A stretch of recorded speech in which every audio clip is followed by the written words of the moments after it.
Olá pessoal, meu nome é Patrícia Guarnieri, sou professora da Universidade de Brasília, especificamente nos cursos de bacharelado em administração, pós-graduação em administração e pós-graduação em agronegócios. E hoje a gente vai ter uma conversa sobre estudo de caso como estratégia de pesquisa. Por que a gente deve falar sobre esse assunto, né? Porque chega um momento na nossa trajetória acadêmica, né? Então, digamos que vocês estão fazendo mestrado, doutorado ou até mesmo graduação, que vocês devem escolher qual vai ser a estratégia de estudo a adotar, né? Então, vocês estão fazendo delineamento metodológico, vocês chegaram à conclusão, de acordo com o fenômeno que vocês querem pesquisar, que a estratégia mais adequada é a qualitativa e que vocês desejam aprofundar o estudo desse fenômeno. Então, sem dúvida, o estudo de caso é uma boa opção para vocês, né?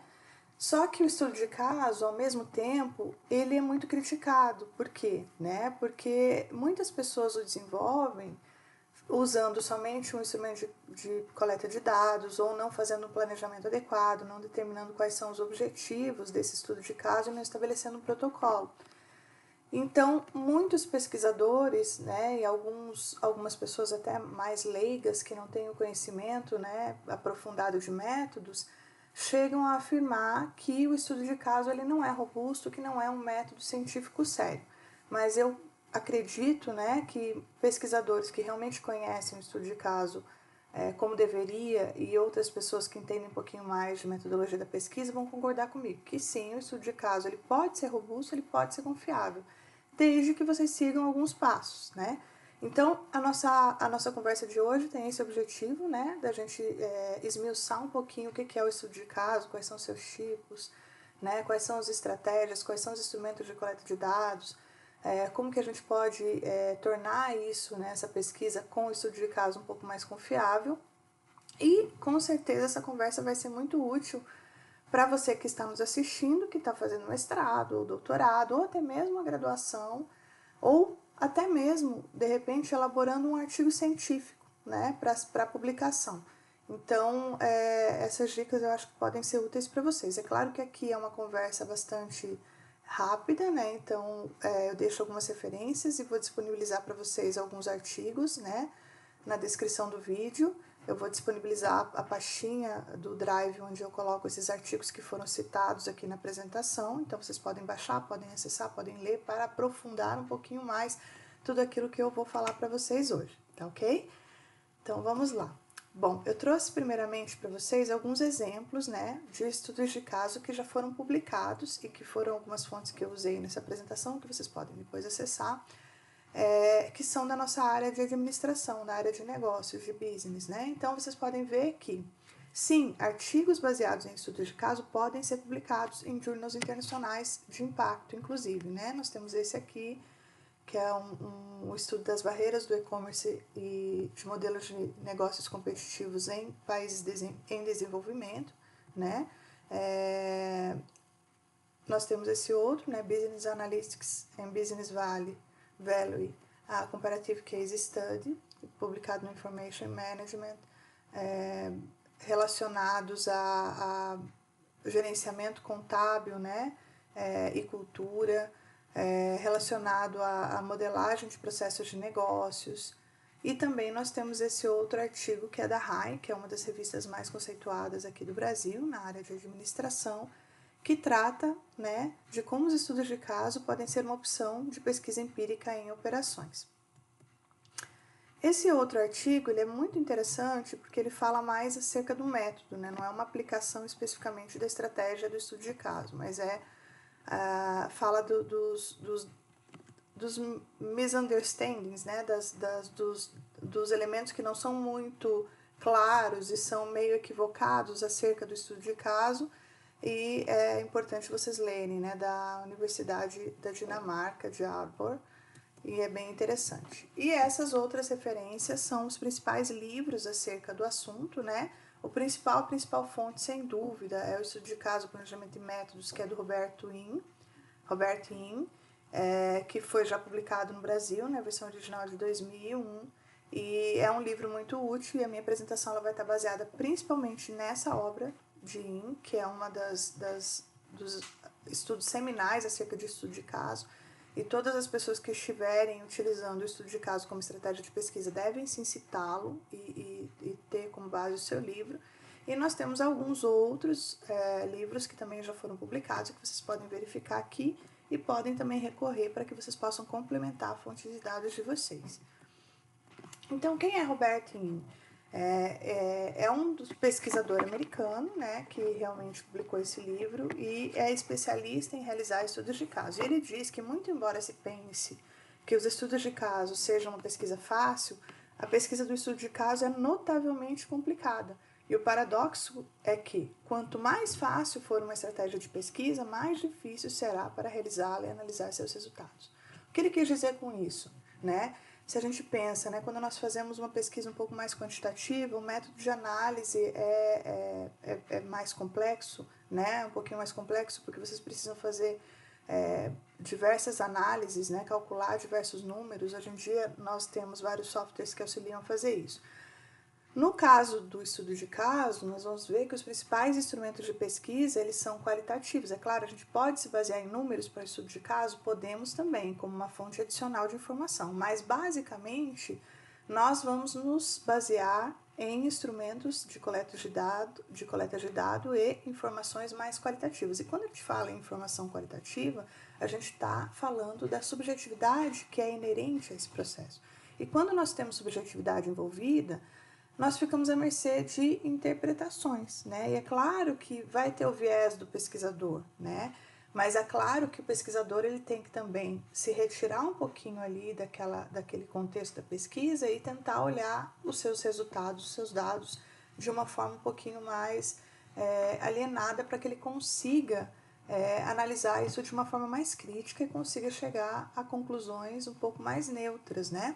Então, por isso é muito mais difícil você fazer uma pesquisa qualitativa, né? Como, por exemplo, o estudo de caso, justamente porque você tem toda essa subjetividade envolvida no processo. Então, tem que ter muito cuidado para que você não coloque a sua opinião e não se baseie nos dados, né? Então, acaba sendo um pouquinho mais difícil.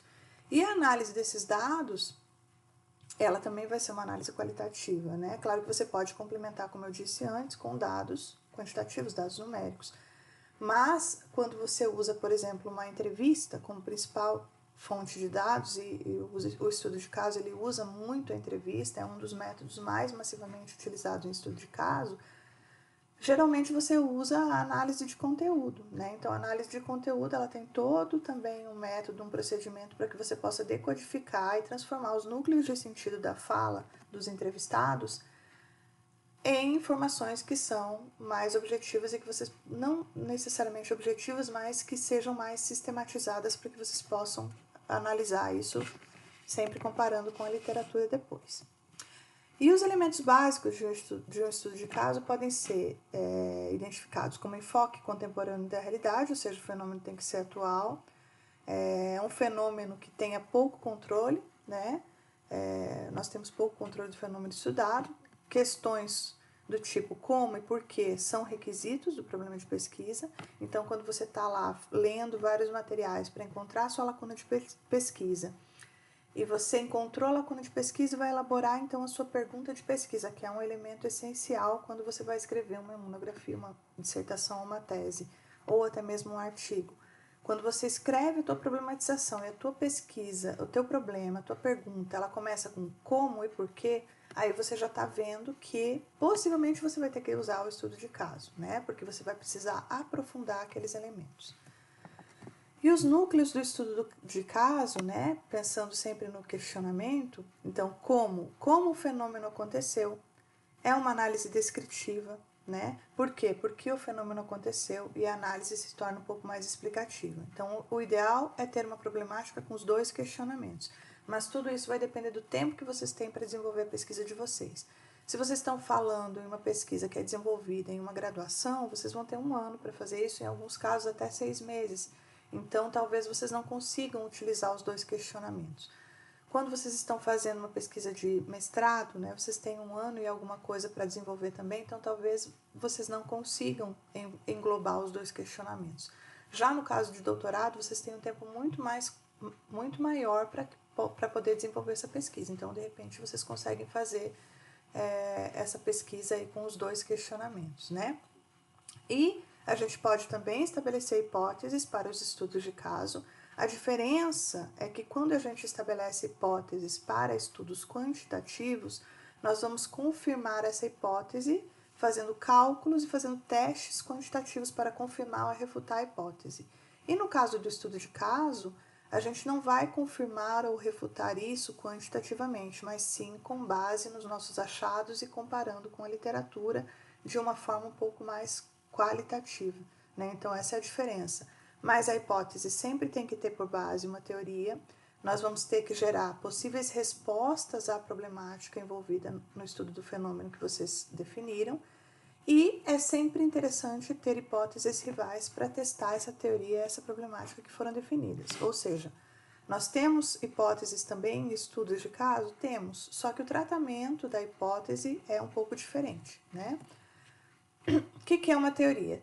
Então, a teoria no estudo de caso, ela deve existir também, né? E quais são os elementos que a compõem? Teorias cientificamente reconhecidas, o contexto que o estudo de caso está envolvido, o fenômeno estudado, qual é o processo de coleta de dados e a análise de dados, pressupostos e conceitos que estão envolvidos.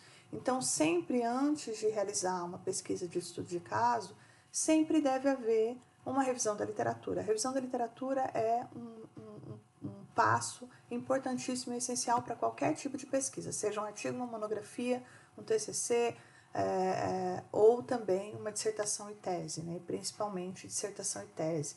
Né? Então, primeiramente eu vou analisar a literatura, vou ver quais são os principais conceitos, os arcabouços teóricos envolvidos, qual é o contexto, vou descrever esse contexto do estudo de caso, analisar como vai ser essa coleta de dados, e a teoria ela vai ter que ser envolta nesse processo todo, né? Vai envolver esse processo todo.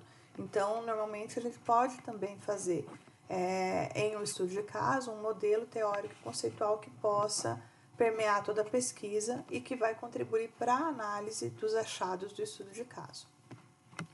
O estudo de caso ele tem basicamente 3 formas. Ele pode ser explanatório, que estabelece a relação causal entre variáveis x e y para explicar o fenômeno. Pode ser descritivo, que é o mais comum, né? Explanatório a gente não encontra tantos. O descritivo é o mais comum, é o mais recorrente, principalmente em pesquisas de graduação e de mestrado. Ele descreve o fenômeno estudado, aplica-se a descrever uma intervenção e o contexto da vida real onde ela ocorreu e ilustra tópicos em uma determinada avaliação. E nós temos também o estudo de caso exploratório, que é o estudo de caso aplicado em situações em que a intervenção ou fenômeno sendo avaliada não possui um único e claro conjunto de resultados. Né? Então, normalmente, quando é um estudo de caso muito original, é um tema muito novo, um tema que ainda não foi abordado, que não existem casos específicos, né? Então aí aplica-se o estudo de caso exploratório, né? Porque existem poucas referências de literatura e pesquisas anteriores. Então, esses são os 3 tipos. Ainda existem alguns direcionamentos. Você pode fazer um estudo de caso único, né? O fundamento lógico é aquele em que o caso representa um caso raro ou extremo. E um terceiro fundamento é que o caso é revelador, é uma situação que ocorre quando o pesquisador tem a oportunidade de observar e analisar um fenômeno previamente inacessível à investigação científica por outros pesquisadores. Não existe literatura sobre aquele tema, é um assunto extremamente original, novo e que normalmente você não tem nada publicado a respeito. Pode até ser que você tenha, de repente, notícias em jornais que não são científicas, alguma matéria jornalística nas mídias, mas você não tem nenhum estudo científico publicado sobre aquele assunto. Então, o estudo de caso único ele se aplica muito bem a esse tipo de situação. Já no caso de múltiplos casos, né, eles vão possuir vantagens e desvantagens, se comparando ao estudo de caso único. As provas resultantes dos casos múltiplos são consideradas bastante convincentes, porque vocês vão estar comparando um estudo de caso com outro estudo de caso muito semelhante, né? Então isso dá um pouco mais de robustez, né? O estudo global ele sempre é visto como mais robusto.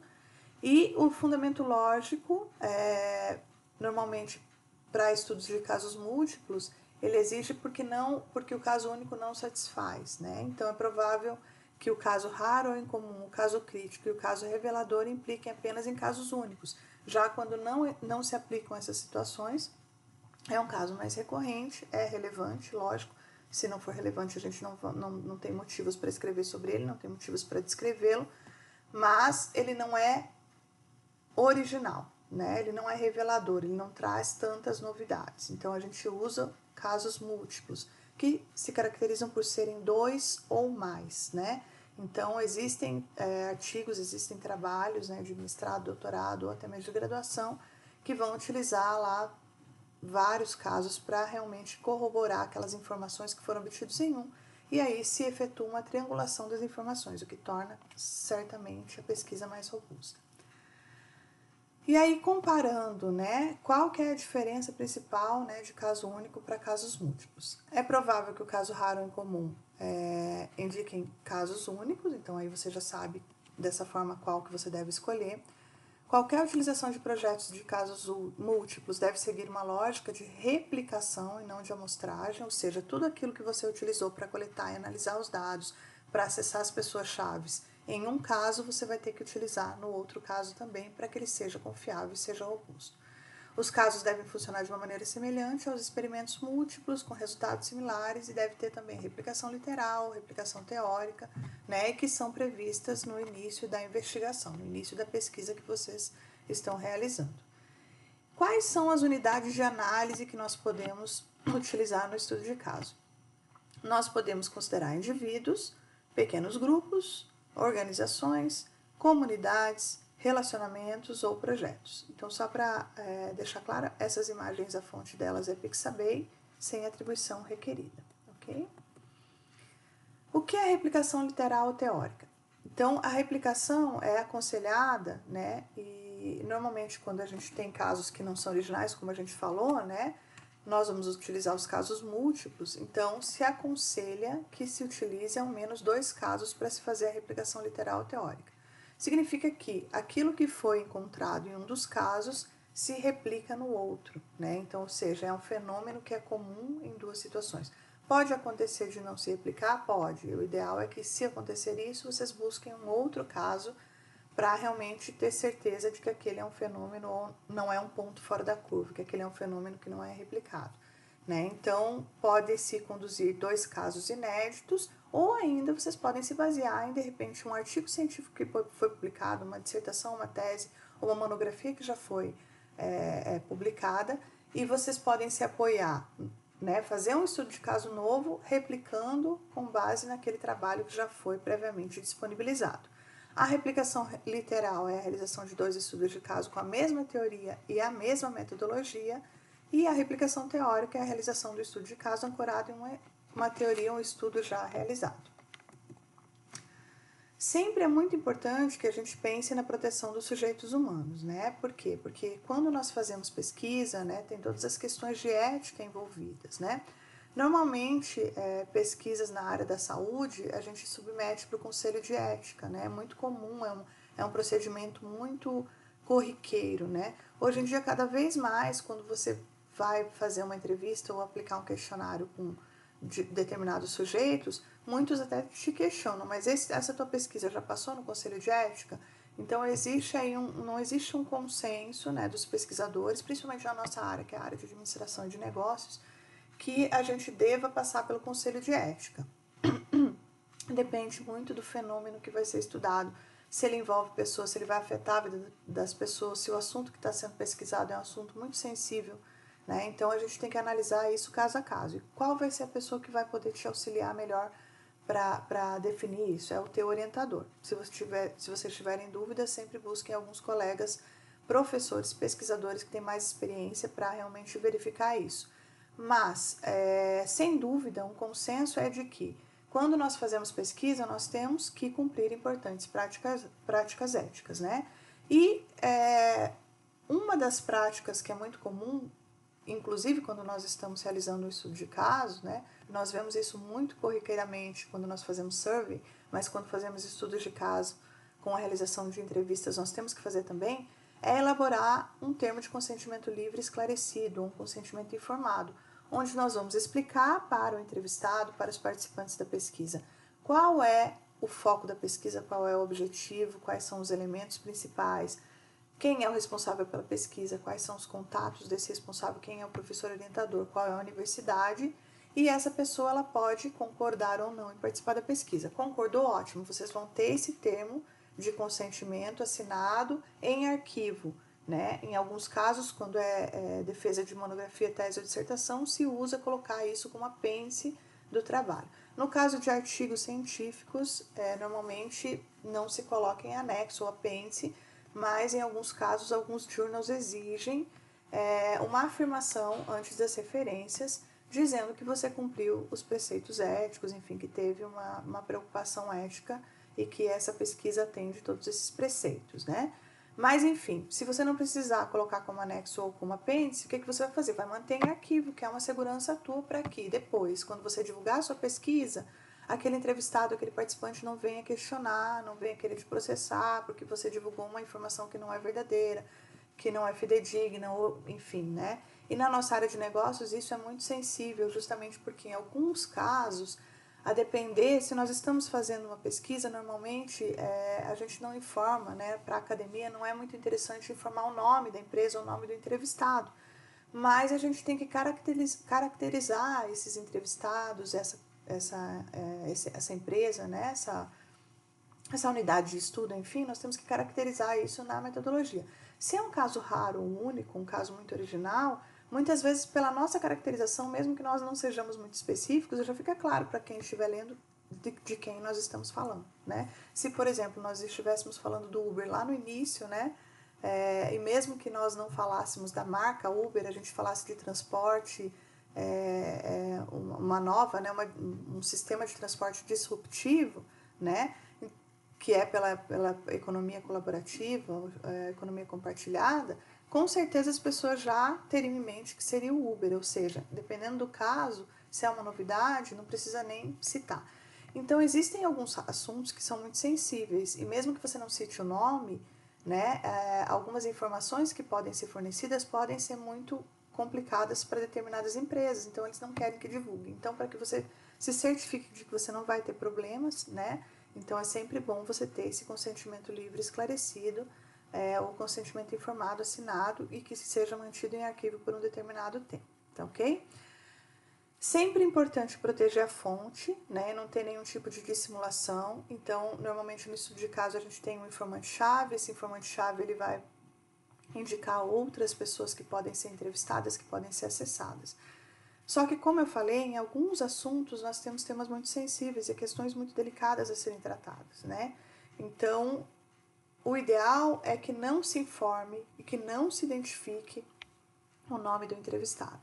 E a gente tem que proteger essa fonte, né? Então, essa é um preceito básico, né, da ética em pesquisa, é a questão do anonimato. Então, a gente mantém o anonimato justamente para que a pessoa fique livre, para que ela fique à vontade para falar aquilo que ela deve falar a respeito do fenômeno estudado, né? Temos que ter a privacidade e a confidencialidade da fonte, que é muito similar, e também tomar as devidas medidas com os grupos especialmente vulneráveis, né, menores de idade, dependentes químicos, entre outros. E nesse caso específico, sim, deve passar pelo Conselho de Ética da universidade em que vocês estiverem ligados. No caso, se é a UNB, nós temos o Conselho de Ética da Universidade de Brasília. Então, se forem pessoas vulneráveis ou se forem assuntos muito delicados que podem afetar a vida daquela pessoa, a saúde da pessoa, né? Então, vocês sim devem realmente submeter para um conselho de ética. Isso deve ser feito com alguma antecedência, porque normalmente isso demora meses para ser aprovado e vocês só podem coletar os dados depois que tiver essa aprovação. Então, o ideal é já fazer isso no início da pesquisa. E aí chegamos no tão falado protocolo do estudo de caso, né? Então, nós vamos ver a visão geral, quais são os procedimentos de campo e qual é a parte final, né? A visão geral é aquela que apresenta o estudo e justifica o estudo. Então, nós vamos ter informações antecedentes sobre o projeto, qual é a motivação do pesquisador para a realização da pesquisa, qual é a questão da pesquisa ou as questões de pesquisa. Então, se usa muito em estudos de caso, né? Como eu falei para vocês, antes de iniciar, vocês vão fazer uma revisão da literatura. Com base na revisão da literatura, vocês vão identificar uma lacuna de pesquisa. Identificada essa lacuna de pesquisa, vocês podem dividir a lacuna de pesquisa em questões de pesquisa que vão depois embasar os objetivos específicos de vocês. Isso não é muito corriqueiro na área da administração, mas em outras áreas sim, né? Então, vocês podem fazer dessa forma. Isso tudo vai depender muito do direcionamento da universidade, do direcionamento do orientador, né? Mas o fato é, né? Se vocês definirem questões de pesquisa, todas elas devem ser respondidas. E sempre elas devem ser questões menores de um problema maior, que é o mais abrangente, que é muito similar ao objetivo geral e aos específicos. Elas vão estar muito ligadas, né? Nessa parte inicial, também nós vamos relatar quais foram as leituras relevantes à pesquisa que embasaram todos esses questionamentos, o objetivo da pesquisa, que embasaram a justificativa, né, e que deram aí o norteamento da pesquisa. Então, sempre a revisão da literatura é muito importante, ela é a fase inicial de qualquer outro tipo de pesquisa empírica. Vamos ter também a declaração sobre o projeto do estudo de caso, que é um texto que vai descrever basicamente, né, esse estudo de caso para as pessoas que queiram conhecer o projeto e também para aqueles que vão participar como entrevistados, né, ou grupo focal, ou observação direta e assim por diante. E também é interessante realizar e fazer, né, uma carta de apresentação, que é um documento enviado a todos os principais entrevistados e organizações que possam ser objeto do estudo. Normalmente, se vocês estão fazendo isso como parte de um trabalho acadêmico, se pede que essa carta de apresentação tenha assinatura tanto do pesquisador aluno, como também do pesquisador professor orientador. Os procedimentos de campo. Sempre primeiro tem que se avaliar qual é a disponibilidade do entrevistado, né? Normalmente, como a gente está falando em pessoa-chave, né, você não pode entrevistar outras pessoas, você vai precisar da disponibilidade daquela pessoa-chave que detém a informação. Então, no estudo de caso, não vale a quantidade de participantes do estudo, mas vale mais qual é a informação, a qualidade da informação que aquela pessoa detém. Então, por isso, em estudo de caso, a gente não fala em universo ou amostra, entendem? A gente fala em participantes do estudo. É muito corriqueiro, eu já vi em vários estudos de caso usarem esses termos. Inclusive, existe uma preocupação de alguns pesquisadores que são da área quantitativa, quando vão fazer um estudo de caso, em definir o universo e uma amostra. Mas, no estudo de caso, funciona de uma forma um pouquinho diferente, né? Primeiro, nós vamos ter que justificar a escolha daquela unidade de estudo. Então, se é uma empresa, se é um indivíduo, se é um grupo de indivíduos, se é um projeto, enfim. Nós vamos ter que justificar o porquê da escolha. Isso é extremamente importante. Então, existem critérios que são utilizados, né? Como, por exemplo, critérios de acessibilidade. As pessoas devem concordar em participar, né, da pesquisa. Critérios de representatividade, o quão representativa é aquela unidade de estudo, né? É um caso original, é um caso muito importante, por isso e aquilo, então deve se justificar. E também tem a questão da conveniência, que é muito comum, que é um outro critério utilizado, é muito comum quando o pesquisador ele trabalha naquela organização que ele quer estudar e fica mais conveniente para ele acessar os dados, ele vai ter uma ampla gama de acesso aos dados. Então, esse é um critério que também é utilizado, é o critério da conveniência, e pode ser utilizado e pode ser justificado para a escolha do estudo de caso, conjuntamente aos outros de acessibilidade e representatividade. Então, no momento que eu escolho a unidade de estudo, eu uso esses critérios e também quando eu escolho os meus participantes do estudo, eu também posso utilizar esses critérios. Então, a primeira coisa sempre é checar se essa pessoa-chave que eu devo entrevistar, que eu devo obter as informações, tem disponibilidade para falar comigo. E eu vou ficar à disposição também para realmente atender e conversar com essa pessoa no momento em que ela tiver disponibilidade. Nós temos que ter muito cuidado porque a gente invade o mundo dos sujeitos pesquisados. Se a gente está falando, por exemplo, em uma pesquisa com um gestor de uma organização, que é um gestor do top management, né, um gestor ali da alta direção, o que vai acontecer? Ele vai ter que deixar de desenvolver as atividades que ele tem que fazer no dia a dia para conversar conosco, né? Então, nós temos que ter muito tato e muita flexibilidade para que a gente invada, né, o mundo dos sujeitos pesquisados, isso realmente acontece, mas para que a gente não atrapalhe toda a rotina também. Nem sempre é fácil obter acesso às organizações e aos entrevistados, então muitos estudos de caso, principalmente na área de administração, na área de operações, que é a minha área, e em outras áreas, acabam sendo escritos por pessoas que trabalham em determinadas organizações. Existem algumas organizações que você só tem como pesquisar lá dentro se você trabalha lá dentro, porque as organizações não fornecem as informações. Um exemplo disso é a Natura. A Natura já deixa expresso na sua página que ela não concede entrevistas e não responde questionários.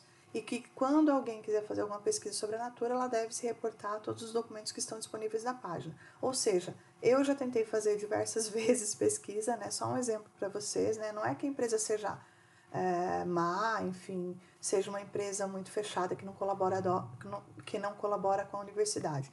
Mas imaginem a quantidade de pesquisadores, de questionários, de entrevistas e de convites para entrevistas que eles devem receber. Então, isso foi uma política que eles definiram.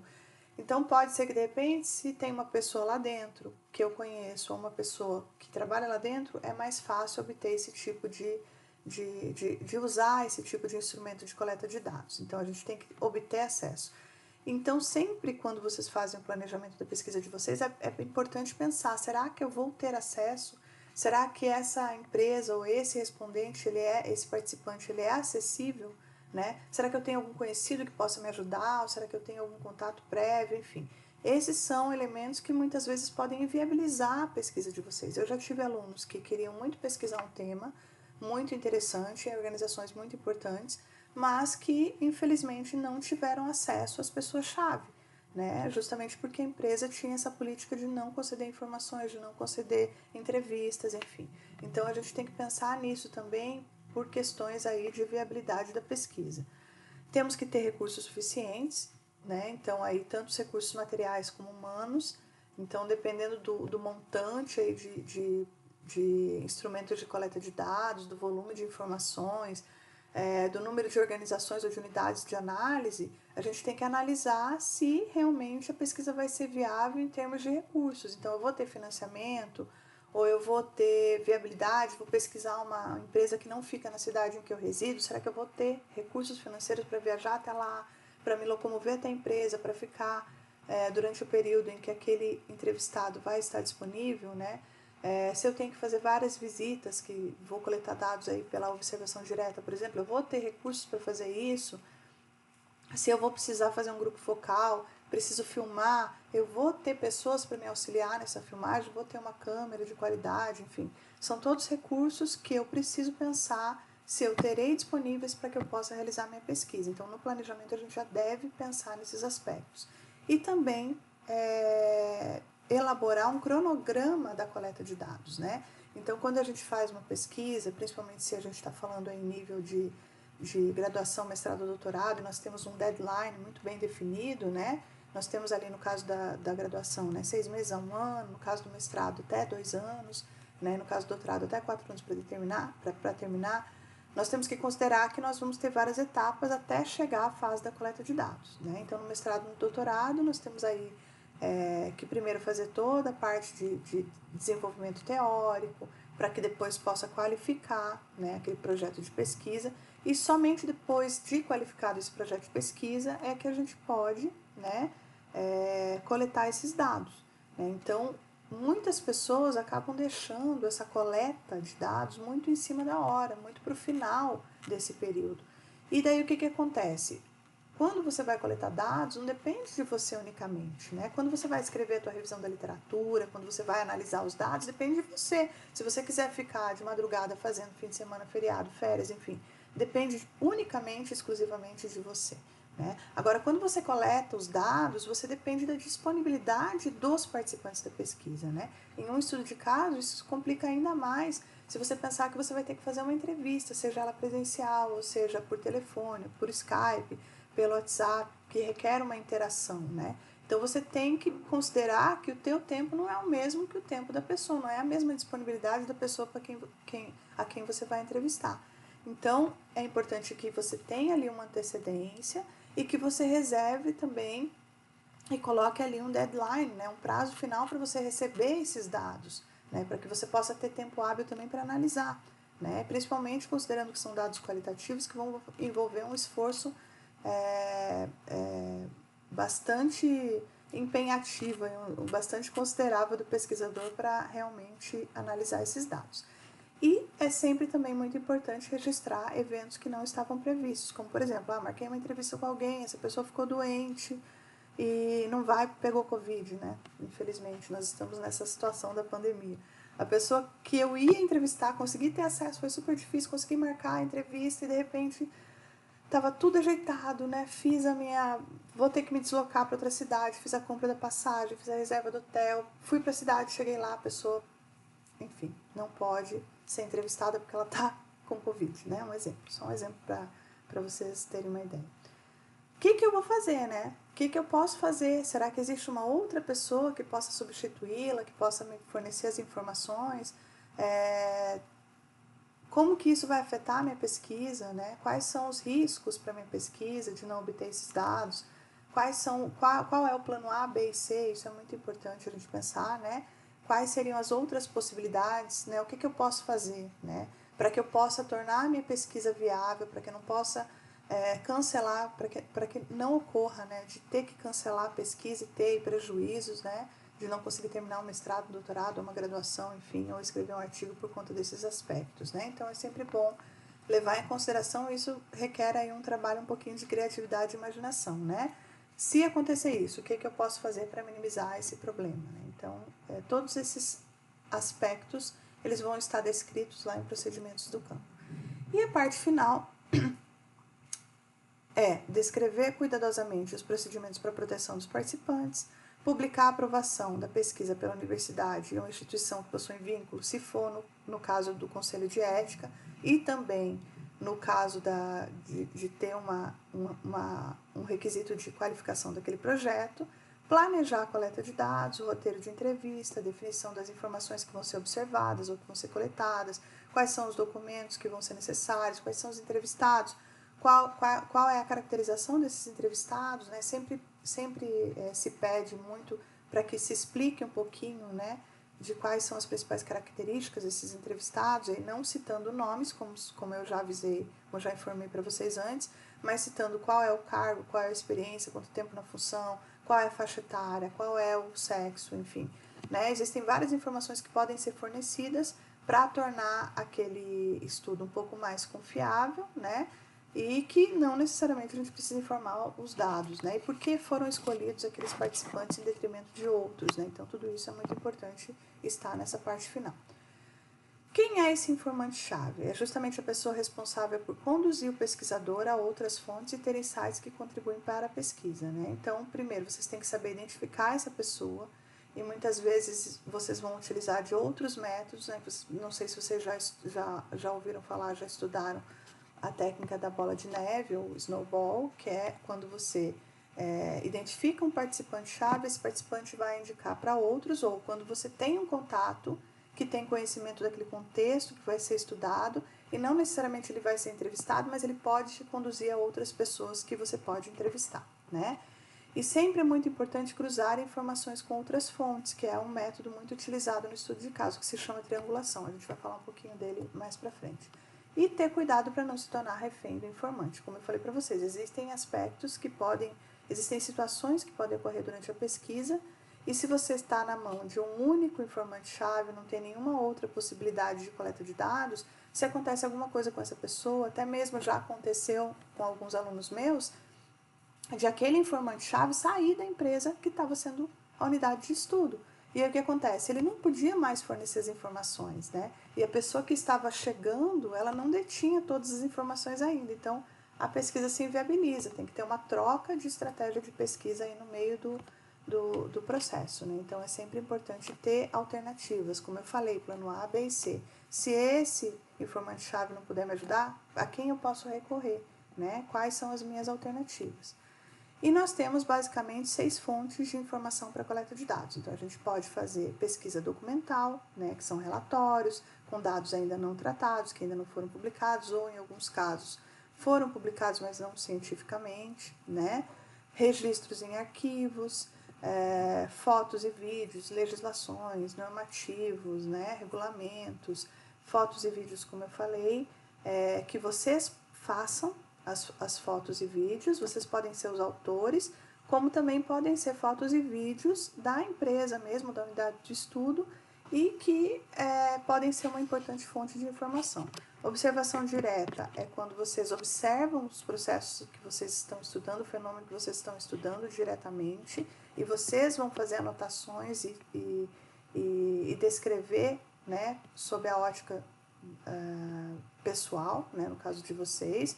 A observação indireta é quando vocês pegam a opinião de outras pessoas acerca daquele fenômeno estudado, e tem também a questão dos artefatos físicos.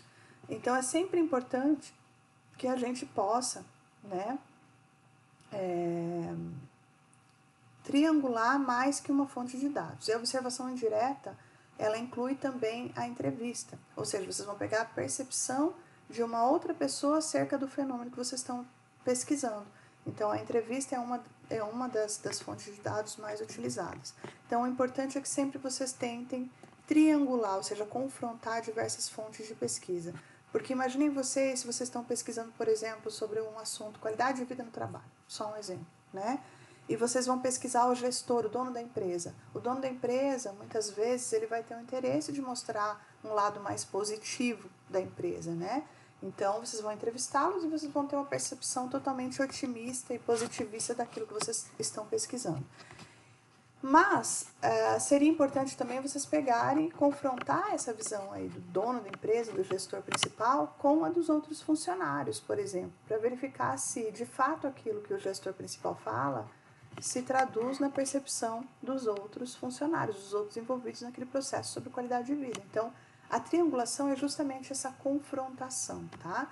Seja de fontes de pesquisa, como também de entrevistados. Então, eu pesquisei, por exemplo, não vamos falar em gestores, pesquisei responsáveis por departamentos e peguei 3 responsáveis por diferentes departamentos sobre o mesmo assunto e confrontei, triangulei a opinião desses 3 responsáveis, né? Então, eu posso triangular fontes de informação e posso também triangular entrevistados, né, participantes de pesquisa. E no caso da observação direta, nós vamos ter observação participante e não participante. O que é a observação participante? Eu vou interferir, ao mesmo tempo que eu pesquiso e que eu observo, eu vou interferir naquele fenômeno que eu estou estudando, né? Então, por exemplo, a observação participante, eu estou analisando como é a gestão de processos daquela determinada empresa e eu dou sugestões para que a gestão de processos seja feita de uma forma diferente. Então, eu estou fazendo uma observação participante. É muito comum a utilização da observação participante por pessoas que já trabalham em uma determinada empresa ou por consultores que têm acesso a informações importantes, informações que muitas vezes são sigilosas e que, ao mesmo tempo em que estão pesquisando, já podem alterar o curso das ações naquele contexto. E a observação não participante é quando eu observo de uma forma alienada e não interfiro naquilo que está acontecendo. Tá? E aí eu trago essa imagem que sempre dá muita discussão nas aulas sobre esse assunto, que é uma imagem feita pelo Kevin Carter, em Ruanda, né? Quando, na época lá que tinha os conflitos em Ruanda, né? Um grupo de fotógrafos, eles foram para Ruanda para documentar a guerra e as condições da população. E naquela época não tinha toda essa transparência de informações como nós temos hoje pela internet, né? Então eles filmavam as pessoas se esfaqueando, as pessoas se matando. Inclusive tem um filme que fala sobre isso, é bem interessante, aconselho quem quiser assistir. E ele tirou essa foto, né, quando eles estavam em trânsito de um local para o outro. E quando a gente vê essa foto, né, a gente vê uma criança passando fome, uma criança frágil ali, e um urubu esperando ali para dar o bote, né? E a gente pensa, né, que muita gente fala, mas por que ele não afastou o urubu? Por que ele tirou foto em vez de ir lá e ajudar a criança, né? Mas nesse caso, o intuito dele não era auxiliar a criança, era documentar aquela situação para depois ter mais visibilidade internacional. Inclusive, essa foto ganhou o prêmio Pulitzer, né? Mas depois o fotógrafo, enfim, por todas as críticas que ele recebeu, ele acabou, enfim, não sei se só por isso ou por outros motivos também, ele acabou se suicidando. Isso é só um exemplo para ilustrar essa situação da observação não participante. Não estou dizendo que isso deve acontecer, tá, gente? Sem fazer juízo de valor. O objetivo aqui não é julgar a postura que esse fotógrafo teve ao tirar essa foto ou não. É simplesmente para ilustrar, eu tenho certeza que depois vocês vão lembrar disso para sempre. Mas pode ser que quando eu vou até uma organização para pesquisar, ou vou pesquisar um projeto, ou vou pesquisar um processo, ou vou pesquisar indivíduos, o meu objetivo não seja mudar aquele contexto, mudar aquele curso de ações. O meu objetivo é simplesmente descrever o que tem sido, o que ocorreu, descrever os fatos, descrever o fenômeno como ele está acontecendo, e não alterar. Então, a minha observação direta é não participante, ok?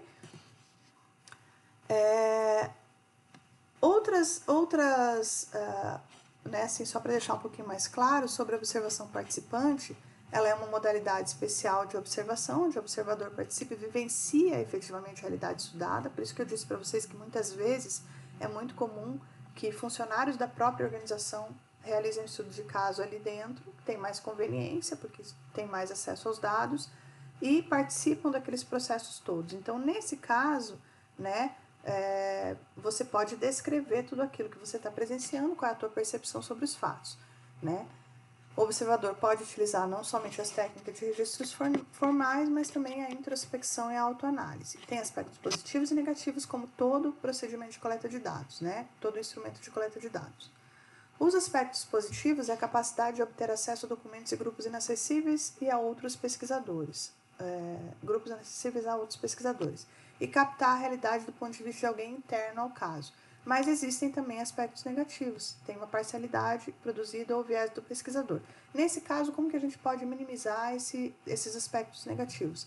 Sempre confrontando com mais fontes de dados. Como eu falei para vocês, existem 6. Então, além da observação participante, de repente é importante pegar documentos, fazer entrevista, fazer grupo focal, aplicar questionários, tirar fotos, vídeos, enfim, existem uma série de outros instrumentos de coleta de dados que podem agregar informações e confrontar se aquilo que é a minha percepção, como uma pessoa que trabalha naquela determinada organização e está pesquisando aquele fenômeno, se realmente é aquilo que acontece ou se é uma percepção minha, pessoal minha, né? A observação direta não participante, o pesquisador se coloca em situação de espaço e tempo que lhe permita assistir tudo aquilo que está acontecendo, as manifestações do fenômeno a ser estudado, mas o pesquisador não interage, ele é alienado daquela situação. O que é ser alienado, né? É você olhar de fora, né? Você não olhar, não se envolver com aquela situação, né? E aí você pode utilizar várias formas de registros das suas observações, como caderneta de campo, fichas, instrumentos de medida, testes, escalas, gravadores, filmadores, máquinas fotográficas e outras, né? A observação indireta, ela se decompõe em 4 subtipos principais. Como eu falei para vocês antes, nós temos a consulta bibliográfica documental, né? Questionários e formulários com perguntas abertas e fechadas, entrevistas, que é um dos principais instrumentos de coleta de dados do estudo de caso, histórias de vidas e biografias. Então, todas essas possibilidades aqui existem na observação indireta. A entrevista é uma conversa guiada, não sendo estruturada para fazer uma investigação da vida da pessoa, mas normalmente você tem um roteiro, onde você pode ter perguntas fechadas, totalmente estruturadas, ou um roteiro semi-estruturado. O que é um roteiro semi-estruturado? É quando você faz algumas perguntas e no decorrer da entrevista você pode excluir ou incluir mais perguntas, conforme a interação com o entrevistado, né? Então, entrevista é diferente de questionário. Muita gente confunde e fala, eu fiz estudo de caso e eu fui lá e apliquei em questionário presencialmente. Quando se tem, qual que é a diferença básica? Quando se tem interação com o participante da pesquisa, é entrevista. Se eu envio aquele roteiro de perguntas por e-mail e ele depois me responde, não tem interação no momento da resposta. Então, não é entrevista, é questionário. O questionário pode ser de perguntas abertas ou fechadas, tá? No caso, a entrevista normalmente são com perguntas abertas e requer interação. Seja essa interação feita de forma presencial, né?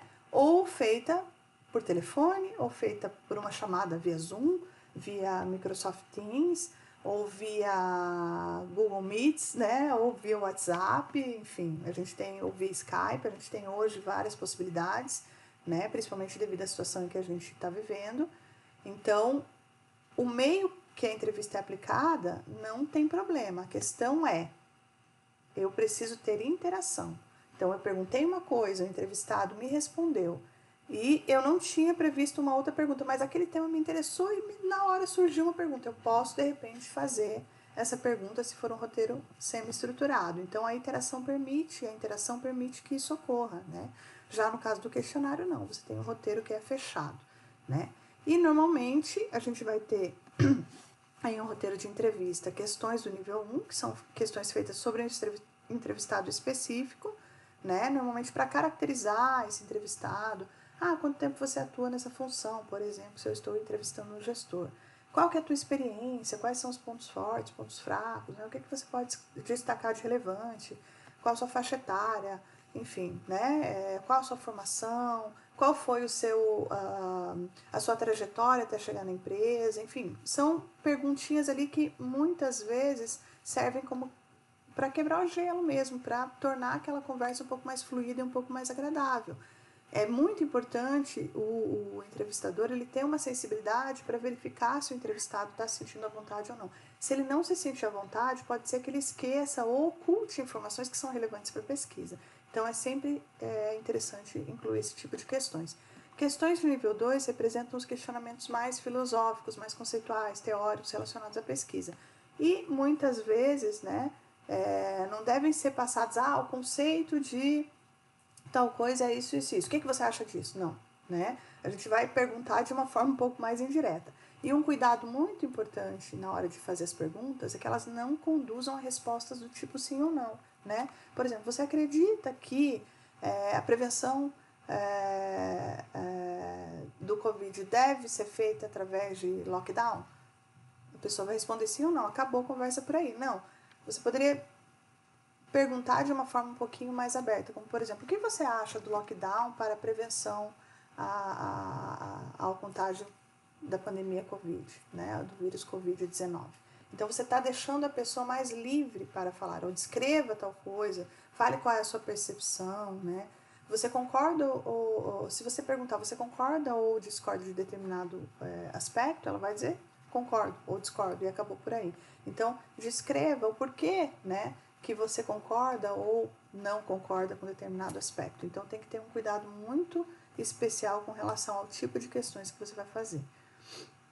Um outro elemento primordial, né, para garantir a validade científica do estudo de caso é que você tenha um banco de dados, né? Mas esse banco de dados normalmente ele não é colocado como apêndice ou como anexo, né? O apêndice é aquilo que você faz. Então, se é um banco de dados com dados que você coletou originalmente, é seu banco de dados. Se for um banco de dados de alguma empresa, de alguma organização, de algum indivíduo, não foi você que fez, então normalmente entra como anexo. Então, esse banco de dados não necessariamente tem que estar presente na monografia, na tese ou na dissertação. Em artigos científicos não se usa colocar mesmo. Mas você tem que ter esse item em arquivo, né? Justamente para você ter confiabilidade e se alguém questionar alguma coisa, você tem como recorrer a esses dados, né? Basicamente, os componentes do banco de dados são os dados ou base comprobatória que fizeram você chegar a determinados resultados, relatos do pesquisador e dos pesquisados, que são aquelas descrições, né? Se você fez uma entrevista, normalmente você grava, né? E depois transcreve, porque imaginem vocês entrevistando uma pessoa e aí você começa a fazer a pergunta, a pessoa começa a responder e está ali animada respondendo, você fala, não, volta, o que você disse mesmo? Repete, porque eu preciso escrever.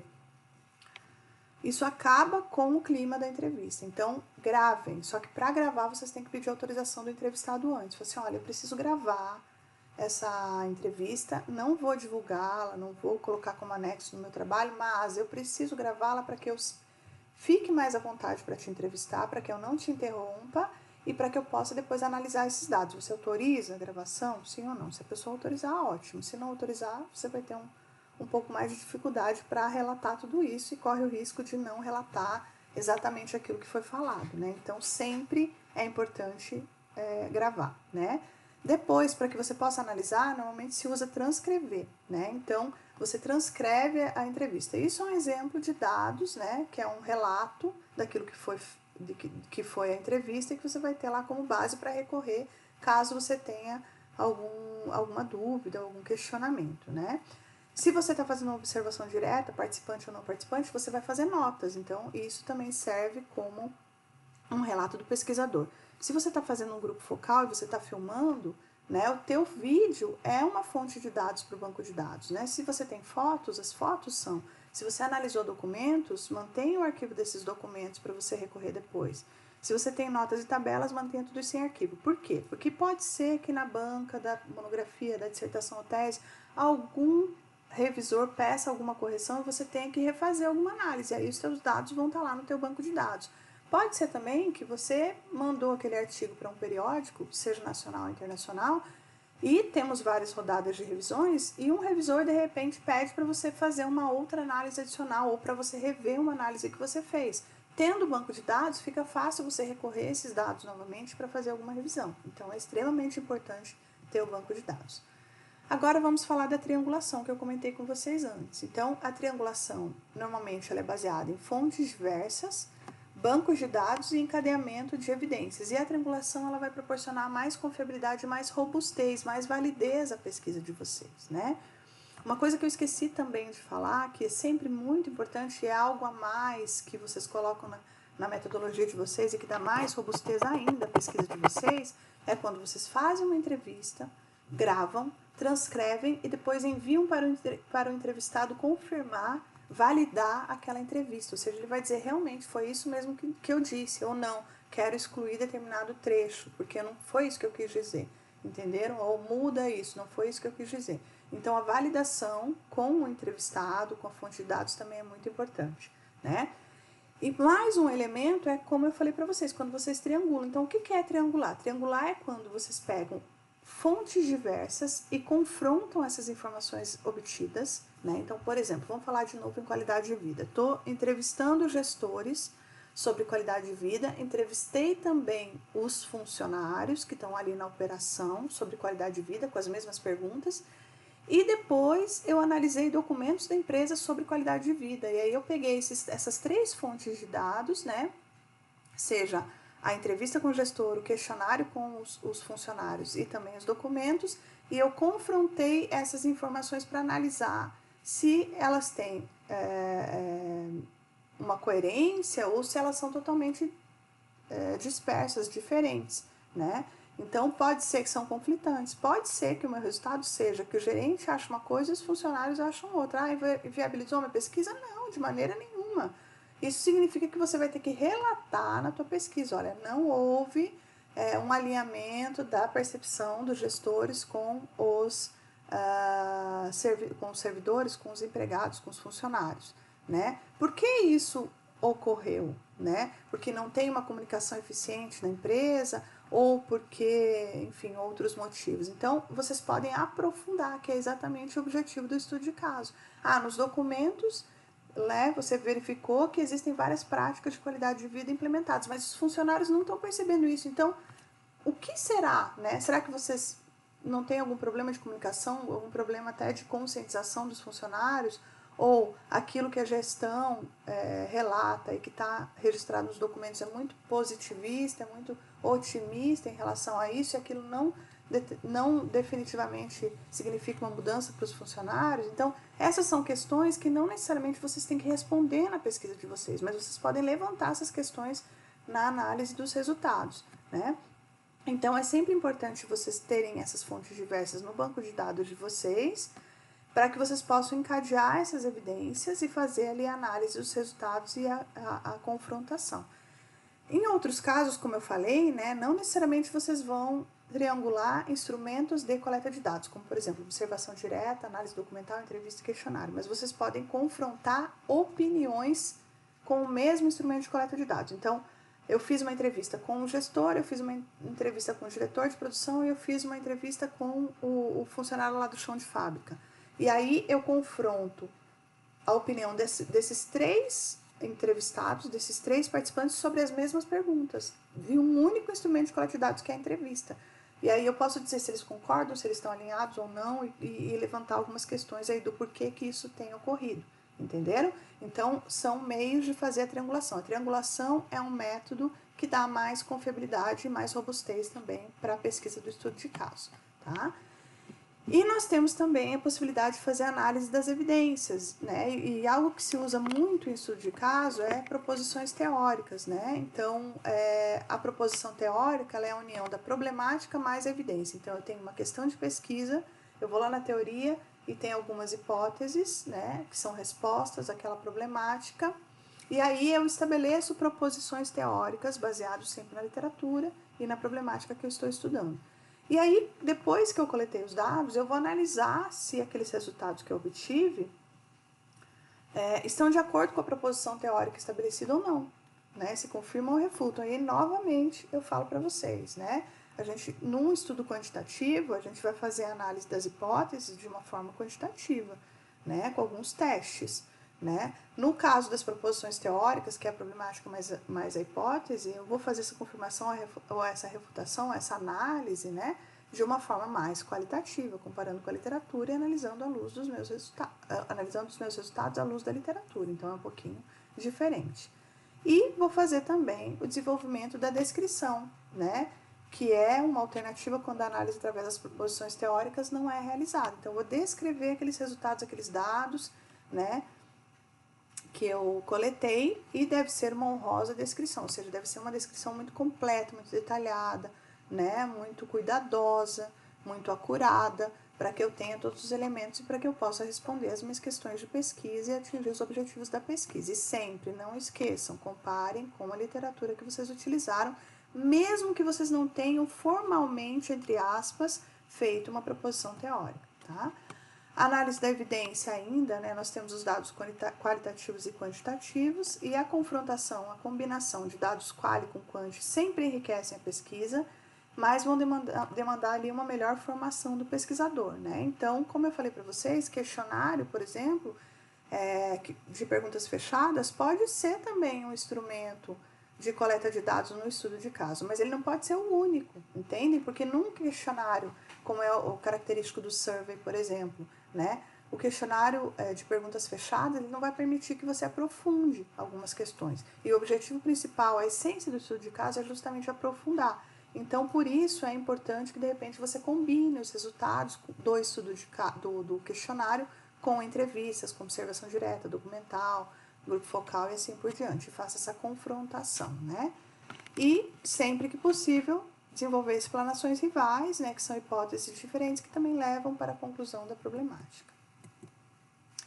E aí chega o momento da inferência. O que é a inferência? Né? É o momento da criação do pesquisador. É o momento em que, com base em tudo aquilo que você leu, que não foi pouco, que foi, com certeza, foi o maior tempo que você despendeu para escrever o seu trabalho, seja um artigo, uma dissertação, tese ou até mesmo uma monografia, certamente foi a revisão da literatura, que muitos acham, inclusive, muito maçante, né?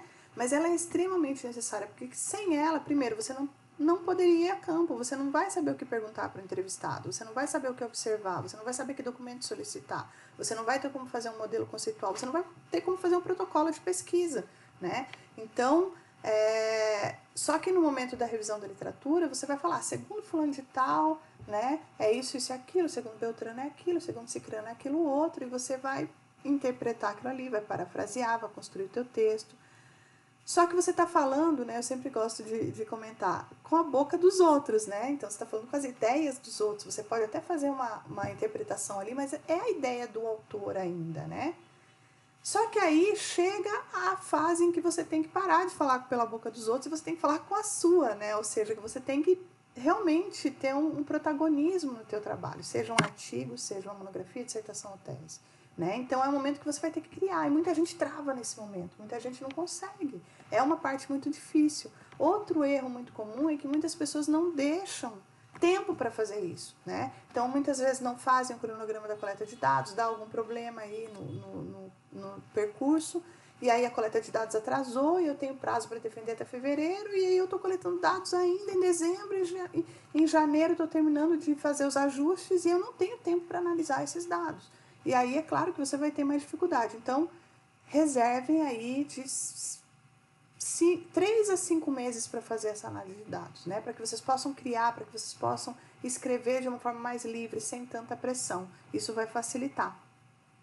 Então, esse momento de criação do pesquisador é quando você vai, de fato, analisar os dados que você coletou mediante o problema e os objetivos que você estabeleceu lá no início, que você também usou para elaborar o seu instrumento de pesquisa, que você também usou a literatura para isso, e aí você vai ter que relatar esses dados primeiramente você vai ter que relatá-los e depois você vai ter que analisá-los à luz da literatura. Será que isso que eu coletei condiz com o que os outros autores já publicaram? É algo extremamente novo ou totalmente refuta aquilo que a literatura já falou sobre isso, que os outros estudos já falaram, né?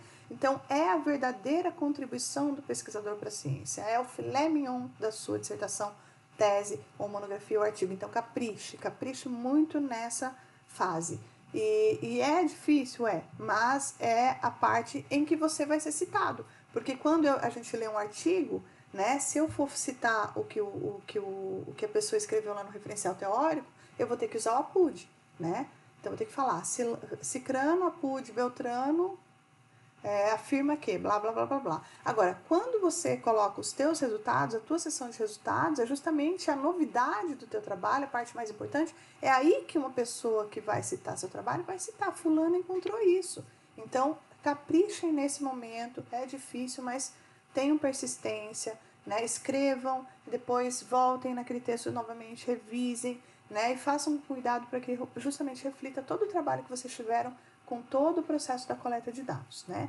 E a inferência é justamente o produto da junção da revisão da literatura, da teoria, com essas fontes e análise dos dados que você fez nesse momento da tua análise. E a qualidade dessa análise, ela vai estar embasada sempre em todas as evidências coletadas, se possível, abordar todas as interpretações rivais importantes, centrar a análise no aspecto mais significativo do estudo de caso e também usar o conhecimento prévio de especialistas, né? Aí chega a fase da redação especificamente do estudo de caso, né? Isso vai depender muito do formato que você vai elaborar. Se você vai escrever um estudo de caso mais técnico ou se você vai escrever um artigo, se você vai escrever, né, a sua sessão aí de resultados para um trabalho de conclusão de curso, seja em nível de mestrado ou doutorado. Então, identificar o público-alvo é muito importante, né? Se é um artigo mais técnico, talvez a linguagem não deva ser tão formal, né? Ou se é um artigo para um público mais leigo, né? Então, dependendo do público, né, que vai ler aquele seu trabalho, você deve também fazer um relatório de estudo de caso que atenda, né, àquele tipo de público. Se você não tem um público aí definido, você vai ter que fazer, né, um relatório que atenda, né, de forma um pouco mais universal.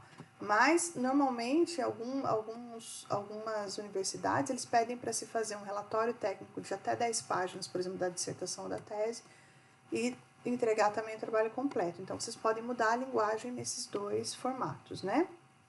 Hoje em dia também se fala muito de divulgação científica, né? Tudo aquilo que a gente produz na universidade tá chegando lá na sociedade, lá na ponta, naquelas pessoas leigas, né? Então, sempre é bom pensar, né?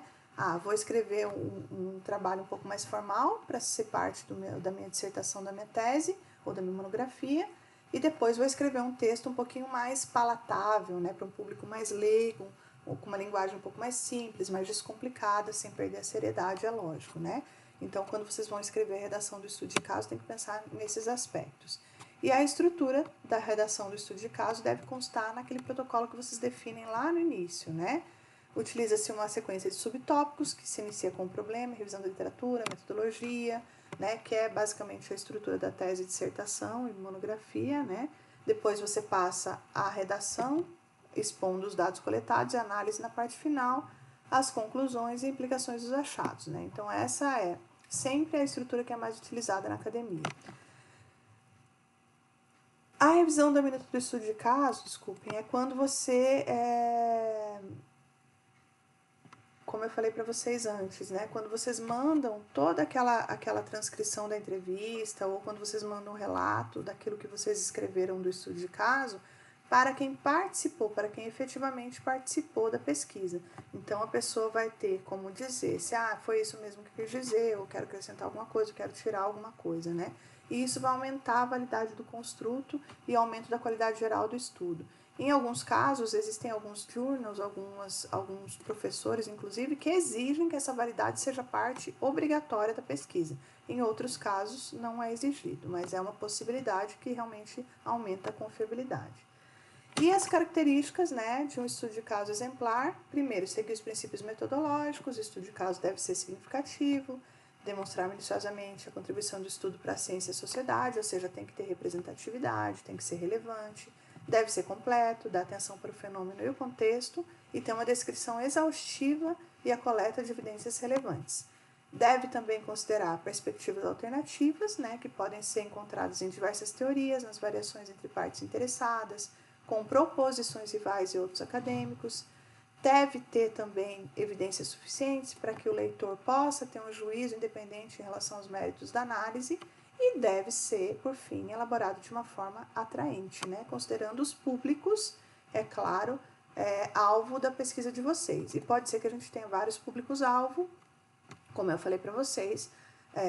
Se for um trabalho de conclusão de curso, tem que ter uma linguagem mais formal, mas se eu for direcionar para outros públicos, eu tenho que analisar qual é a linguagem que eu vou utilizar e qual é a maneira mais atraente para atingir essas pessoas, né? E aí nós temos os critérios para validade do estudo de caso, né? Então tem a validade do construto, que é utilizar múltiplas fontes de análise, encadeamento de evidências, que é a triangulação, né, da informação e enfrentamento das hipóteses rivais, analisar qual é a representatividade e a importância do informante-chave para a revisão do estudo. Nós temos a validade externa, né, que utiliza a teoria nos estudos de caso únicos e usa a lógica dos estudos de caso múltiplos, fazendo a replicação, né, sempre comparando, fazendo essa confrontação.